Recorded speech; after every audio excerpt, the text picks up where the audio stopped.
الحمد لله وكفى وسلام على عباده الذين اصطفى أما بعد فأعوذ بالله من الشيطان الرجيم بسم الله الرحمن الرحيم وما أرسلناك إلا رحمة للعالمين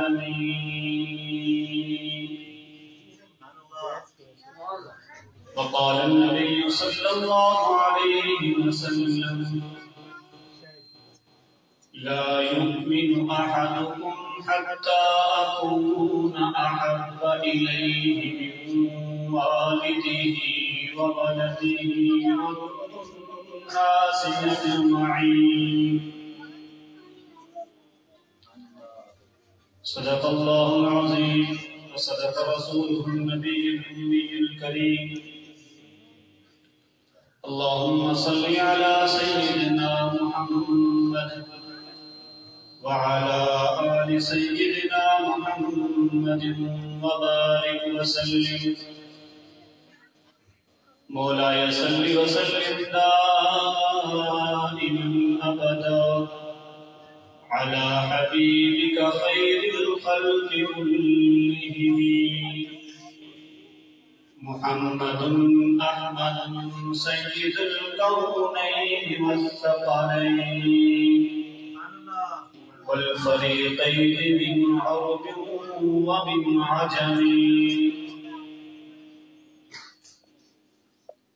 زندگی آ گئی رونقیں آ گئی زندگی آ گئی رونقیں آ گئی بزم عالم میں کیف و سرور آ گیا آمنہ کے مقدر کے آغوش میں دونوں عالم کی آنکھوں کا نور آ گیا سب سے پہلے تو ان کو بنایا گیا بزم کون و مکان کو سجایا گیا ایسی تصویر کھینچی ہے محبوب کی خود خدا کو بنا کے سرور آ گیا اور جنت تجھ میں حور و قصور رہتے ہیں میں نے مانا ضرور رہتے ہیں اے جنت میرے دل کا طواف تو کر میرے دل میں حضور رہتے ہیں میرے انتہائی واجب الاحترام معزز علماء کرام قرب و جوار سے تشریف لائے ہوئے معزز مہمانان گرامی سب سے پہلے میں انتہائی مشکور ہوں اپنے استاد محترم کا کہ انہوں نے مجھے ایک مرتبہ پھر آپ حضرات کے سامنے اپنے خیالات کا اظہار کرنے کا موقع عطا کیا مختصر وقت کے اندر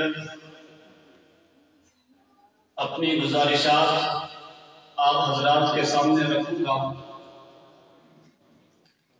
یہ ربیع الاول کا مہینہ چل رہا ہے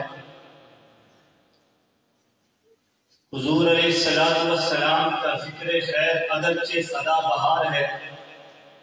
کسی زمانے کے ساتھ کسی وقت کے ساتھ مخصوص و مقید نہیں ہے لیکن جیسے ہی ربیع الاول کا مہینہ شروع ہوتا ہے اس مہینے کی ابتدا ہوتی ہے آقا علیہ السلام کے ذکر خیر کی مقدار میں اور رفتار میں اضافہ ہو جاتا ہے اس لیے کہ ربیع الاول کو آقا علیہ السلام سے بڑی نسبتیں ہیں جو باقی مہینوں کو حاصل نہیں ہیں کیونکہ یہ آقا علیہ السلام کی ولادت کا مہینہ بھی ہے یہ آقا علیہ السلام کی رسالت کا مہینہ بھی ہے یہ آقا علیہ السلام کی ہجرت کا مہینہ بھی ہے اور یہ آقا علیہ السلام کی رحلت کا مہینہ بھی ہے اس لیے ربیع الاول میں آقا علیہ السلام کے تذکرے کثرت سے کیے جاتے ہیں اور عام طور پر دو عنوانات آقا علیہ السلام کی سیرت کو دو پہلو میں تقسیم کیا جاتا ہے۔ نمبر 1 خصوصیات محمد، کمالات محمد۔ نمبر 2 سیرت مصطفیٰ، سیرت محمد صلی اللہ علیہ وسلم۔ کمالات محمد میں ہمارے لیے عمل کا کوئی پہلو نہیں ہے، لیکن سیرت مصطفیٰ آقا علیہ السلام کی سیرت میں ہمارے لیے عمل کا پہلو ہے۔ میں آقا علیہ السلام کے کمالات کو انشاءاللہ العزیز آپ حضرات کی سماعتوں کی نظر کروں گا۔ دوسرے عنوانات پر انشاءاللہ علماء تشریف لائیں گے، وہ آپ کے سامنے خطاب فرمائیں گے کہ اللہ رب العزت نے اپنے محبوب پیغمبر کو کیا کیا کمالات عطا فرمائے ہیں، کیا کیا خصوصیات عطا فرمائی ہیں۔ آپ کے کمالات کی ابتدا میں کیسے کروں؟ آپ کی عزت و عظمت، سیرت و صورت، رفعت و منقبت کی ابتدا میں کیسے کروں؟ اس لیے کہ جب میں آقا علیہ السلام کا فرمان پڑھتا ہوں، آقا علیہ السلام فرماتے ہیں کنتُ نبیًّا وآدم بین الماء والطین، میں اس وقت بھی نبی تھا جب آدم مٹی اور پانی میں تھے۔ تو بتاؤ میں اس پیغمبر کی شان کی، پیغمبر کے کمالات کی ابتدا کیسے کروں جو مٹی سے بھی پہلے ہے،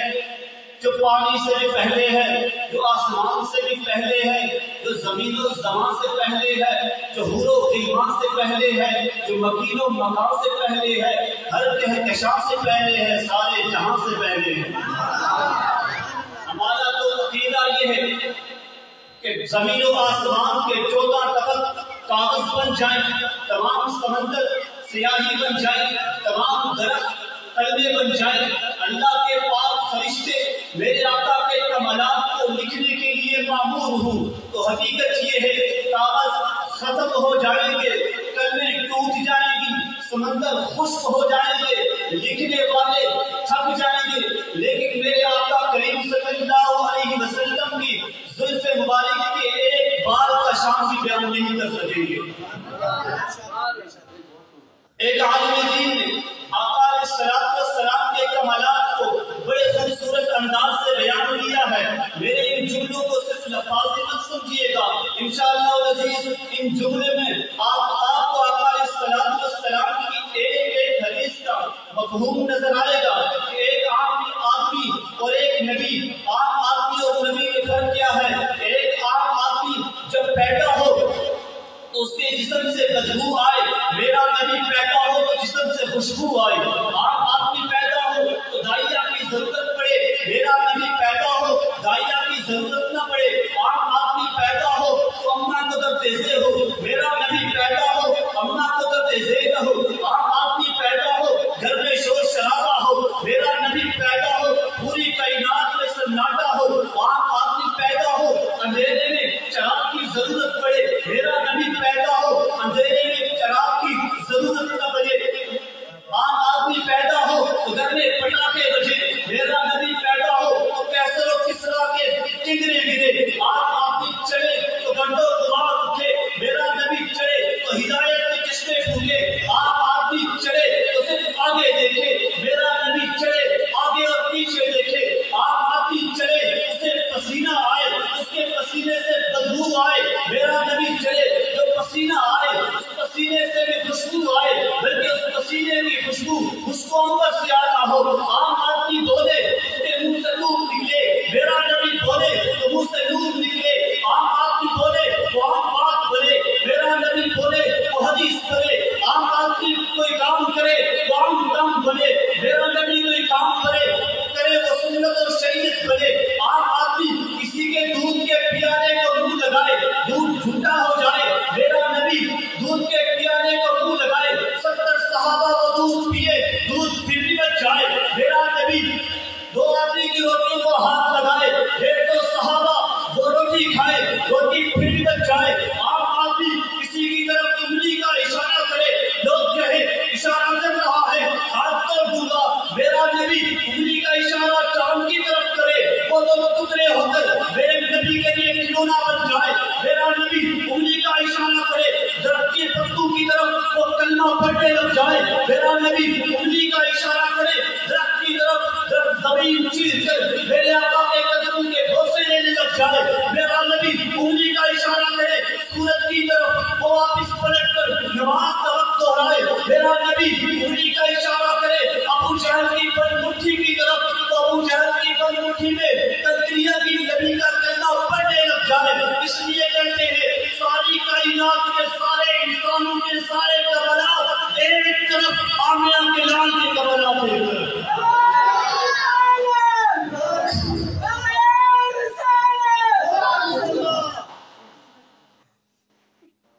میں اس سے ایک قدم اور آگے چلوں. اللہ نے جتنے بھی انبیاء کو جتنے بھی کمالات عطا فرمائے ہیں فردن فردن وہ تمام کے تمام کمالات اللہ رب العزت نے اپنے محبوب میں یکجا کر دیے ہیں. اللہ رب العزت نے آقا علیہ السلام کو تمام انبیاء پر فضیلت عطا فرمائی ہے. ہم فضیلت کے قائل ہیں, انبیاء کے درمیان تفریق کے قائل نہیں ہیں. اس لیے کہ اللہ رب العزت فرماتے ہیں لا نفرق بین احد من الرسل, ہم کسی رسول میں تفریق نہیں کرتے یہودیوں اور عیسائیوں کی طرح. لیکن اللہ پاک نے فرمایا کہ اگر رسول فضلنا بعضهم علی بعض, ہم نے بعض انبیاء کا بعض پر فضیلت عطا فرمائی. تو ہمارا عقیدہ یہ ہے کہ آقا علیہ السلام تمام انبیاء سے افضل ہے. تمام انبیاء کو اللہ رب العزت نے جو جو صفات و کمالات عطا فرمائے ہیں وہ تمام کے تمام اللہ رب العزت نے آمنہ کے لال میں جمع کر دیے ہیں. آپ دیکھ لیجئے کہ آدم کا خلق میرے نبی میں موجود, شیخ کی معرفت میرے نبی میں موجود, نوح کا جوش تبلیغ میرے نبی میں موجود, ابراہیم کا بلبلہ توحید میرے نبی میں موجود, اسماعیل کا اصحاق میرے نبی میں موجود, اسحاق کی رضا میرے نبی میں موجود, صالح کی فصاحت میرے نبی میں موجود, لوط کی حکمت میرے نبی میں موجود, موسیٰ کا جلال میرے نبی میں موجود, ہارون کا جمال میرے نبی میں موجود, یونس کی اطاعت میرے نبی میں موجود, یوشع کا جہاد میرے نبی میں موجود, دانیال کی محبت میرے نبی میں موجود, الیاس کا وقار میرے نبی میں موجود, یحییٰ کی پاک دامنی میرے نبی میں موجود, یوسف کا حسن میرے نبی میں موجود, عیسیٰ کا ظہور میرے نبی میں موجود. باقی سب انبیاء ہے, آپ امام الانبیاء ہے, باقی سب کو کتابیں ملی, آپ کو کلام اللہ ملا, باقی سب کو ایک بستی کے لیے, ایک علاقے کے لیے, ایک قوم کے لیے نبی بنا کر بھیجا گیا. آپ کو عالمین کے لیے, دونوں جہان کے لیے نبی بنا کر بھیجا گیا. اور اگر میں آقا علیہ السلام کی صفات کو, آقا علیہ السلام کے کمالات کو اگر میں آقا علیہ السلام کی اس میں گرامی میں بیان کروں تو آپ کے اس میں گرامی ہی آپ کے کمالات کو بیان کرتے ہیں. آپ امام الانبیاء ہیں, آپ امام الانبیاء ہیں, امام الاسفیاء ہیں, امام المرسلین ہیں, امام النبیین ہیں, امام الصالح, امام الحرمین ہیں, آپ سید القونین ہیں, سید الثقلین ہیں, سید الساجدین ہیں, سید العارفین ہیں, سید العرب والعجم ہیں, سید الاولین والآخرین ہیں, آپ سید العالم ہیں, آپ صاحب الآیات, صاحب المعجزات, صاحب البیان ہیں, صاحب القرآن ہیں, آپ صاحب الخاتم ہیں, صاحب التاج والمعراج ہیں, آپ صاحب الحوض ہیں, صاحب الکوثر ہیں, صاحب اللواء ہیں,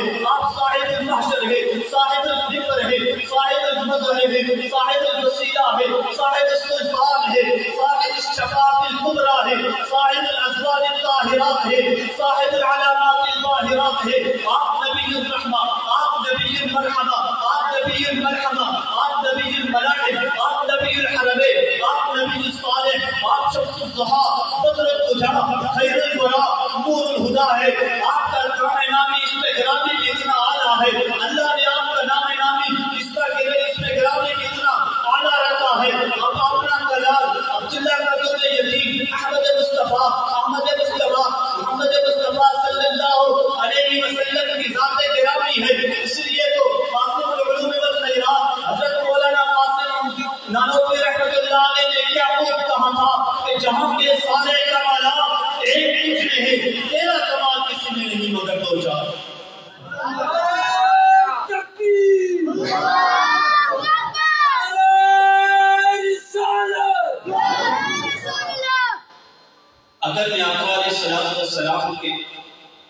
حسن کو بیان کروں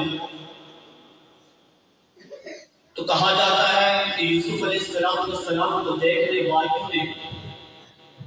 اپنے ہاتھ کی انگلیاں کٹوائی اور آقا علیہ السلام کو دیکھنے والوں نے اپنی گردنیں کٹوائی۔ عبداللہ بن سلام یہودیوں کے بڑے عالم ہیں، فرماتے ہیں کہ جب آقا علیہ السلام مدینہ منورہ تشریف لائے تو میں آقا علیہ السلام کی خدمت میں حاضر ہوا۔ فلما استغرت وجهه، فرماتے ہیں جب میں نے آقا علیہ السلام کے چہرے کو دیکھا، عرفت ان وجهه ليس بوجه كذاب، میں آقا علیہ السلام کا چہرہ دیکھتے ہی پہچان لیا کہ یہ کسی جھوٹے کا چہرہ نہیں ہو سکتا، اللہ نے بنایا ہے اتنا حسین ہے۔ حضرت ابو ہریرہ رضی اللہ تعالیٰ عنہ فرماتے ہیں ما رأيت شيئا أحسن من رسول الله صلی اللہ علیہ وسلم كأن الشمس تجری في وجهه، میں نے آقا سے زیادہ حسین آج تک کوئی چیز نہیں دیکھی، گویا آقا کا چہرہ ایسا ہے جیسے سورج میرے آقا کے چہرے پہ رواں دواں ہے۔ حضرت حسان بن ثابت رضی اللہ تعالیٰ عنہ نے جب آقا علیہ السلام کی مدح و ثنا کی تو یوں گویا ہوئے وَأَحْسَنَ مِنْ قَلَمْ تَرَقَتْ عَيْنِي وَأَجْمَلُ مِنْ قَلَمْ تَلِدِ النِّسَاءُ خُلِقْتَ مُبَرًّا مِنْ كُلِّ عَيْبٍ كَأَنَّكَ قَدْ خُلِقْتَ كَمَا تَشَاءُ۔ حضرت عائشہ رضی اللہ تعالیٰ عنہ فرماتی ہے آقا علیہ السلام کے حسن و جمال کو بیان کرتی ہے کہ لَنَا شَمْسٌ وَلِلَّهِ شَمْسٌ وَشَمْسِ خَيْرٌ مِنْ شَمْسِ السَّمَاءِ وَشَمْسُ النَّاسِ تَطْلُعُ بَعْدَ فَجْرٍ وَشَمْسِ تَطْلُعُ بَعْدَ الْعِشَاءِ۔ حضرت جابر بن سمرہ رضی اللہ تعالیٰ عنہ سے کسی نے پوچھا بتائیے تو صحیح آقا کا حسن و جمال کیسا تھا کہ آقا کا چہرہ تلوار کی طرح چمکدار تھا؟ تو حضرت جابر بن سمرہ فرماتے ہیں لا بل کان مثل الشمس والقمر، بلکہ آقا کا چہرہ تو چاند اور سورج کی طرح تھا۔ اور ایک شاعر کو تو آقا علیہ السلام کو چاند کے ساتھ تشبیہ دینا بھی گوارا نہ ہوا تو وہ یوں گویا ہوا کہ چاند سے تشبیہ دینا یہ بھی کوئی انصاف ہے؟ اس کے منہ پہ چھایا ہے، مدنی کا چہرہ صاف ہے۔ تو آقا علیہ السلام کے کن کن کمالات کو بیان کروں؟ آقا علیہ السلام کی اللہ پاک نے ایک ایک چیز کو محفوظ کر دیا۔ آپ انبیاء علیہ السلام کی سیرت پڑھ لیں، جو قرآن کریم میں آئے، جن انبیاء کا تذکرہ آیا ان کا وہ تذکرہ محفوظ، جو آقا علیہ السلام نے بیان فرمایا وہ محفوظ، لیکن میرے نبی صلی اللہ علیہ وسلم کی ایک ایک چیز کو اللہ نے محفوظ کر دیا۔ میرے آقا چلتے کیسے تھے وہ بھی کتابوں میں محفوظ، میرے آقا بولتے کیسے تھے وہ بھی کتابوں میں محفوظ، میرے آقا سوتے کیسے تھے وہ بھی کتابوں میں محفوظ، میرے آقا کھاتے کیسے تھے وہ بھی کتابوں میں محفوظ، میرے آقا گفتگو کیسے کرتے تھے وہ بھی کتابوں میں محفوظ، میرے آقا کے داڑھی کے بال سفید بال کتنے تھے وہ بھی کتابوں میں محفوظ، میرے آقا کا حسن و جمال کیسا تھا وہ بھی کتابوں میں محفوظ، میرے آقا علیہ السلام کی احادیث کتنی ہیں وہ بھی کتابوں میں محفوظ، میرے آقا علیہ السلام کے اٹھنے کا کیا طریقہ تھا وہ بھی کتابوں میں محفوظ۔ اللہ نے آقا علیہ السلام کی ایک ایک چیز کو محفوظ کر دیا، اور یہ بھی آقا علیہ السلام کے کمالات میں ہے۔ اور ایک شاعر نے آقا علیہ السلام کے حسن و جمال کو، شباب و کمال کو بیان کرتے ہوئے جو نموشا ہوا کہ چہرہ ہے یہ انوار دو عالم کا صحیفہ، آنکھیں کے بہارے تقدس کے نگی ہے، پاتا ہے کہ وحدت کی تجلی کا برق ہے، عارف ہے کہ بالفجر کی آیات کی امی ہے، کیسے ہیں کہ باللیل کے بکھرے ہوئے سارے، آنکھیں ہیں کہ بہارے تقدس کے نگی ہیں، قد ہے کہ نبوت کے خد و خال کا معیار، بازو ہے کہ توحید کی عظمت کے علم ہے، سینہ ہے کہ رمز دل ہستی کا خزینہ، ابرو ہیں کہ تو زین شب قدر کھلے ہیں، کہنے کو تو ملبوس سے بشر اور کے آیا، لیکن تیرے احکام فلک پر بھی چلے ہیں، انگلی کا اشارہ تھا کہ تقدیر کی ضرورت محتاج